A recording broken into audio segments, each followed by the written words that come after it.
So guys present ఇన్స్టాగ్రామ్లో ఓ పెద్ద trend జరుగుతుంది. ఏంటంటే ఇక్కడ కనిపిస్తుంది కదా ఫోటో. ఈ ఫోటోని మీకు తెలిసే వాళ్ళందరూ కూడా షేర్ చేసి కామెంట్ బాక్స్లో ఓం నమః శివాయ అని కామెంట్ చేస్తే వాళ్ళు అనుకున్నవన్నీ కూడా జరుగుతాయని చెప్పేసి. సో ఇది ఎంతవరకు నిజం ఎంతవరకు అబద్ధం నాకు తెలియదు.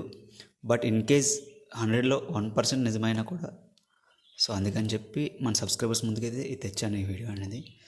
సో మీరు ఇన్ కేస్ మీరు నమ్మితే ఈ వీడియోని మీకు తెలిసే వాళ్ళందరూ కూడా షేర్ చేయండి ఈ ఫోటోని. అలానే కామెంట్ బాక్స్లో ఓం నమః శివాయ అని కామెంట్ చేయండి. ఏమో చెప్పలేం కదా, ఇన్ కేస్ 100లో 1% ఇది నిజమైనా కూడా మీకు మంచి జరుగుతుంది కదా. సో అందుకని చెప్పి వీడియో అయితే నేను చేయడం అయితే జరిగింది. ఏముంది, ఎన్నో వీడియోలు షేర్ చేస్తూ ఉంటాం, అలానే ఇది ఒక వీడియో అండ్ కామెంట్ బాక్స్లో ఒక కామెంట్, అంత మించి ఇంకేం లేదు. సో మీకు నచ్చితేనే మాత్రం వీడియోని అయితే షేర్ చేసి ట్రస్ట్ చేయండి, అది కూడా.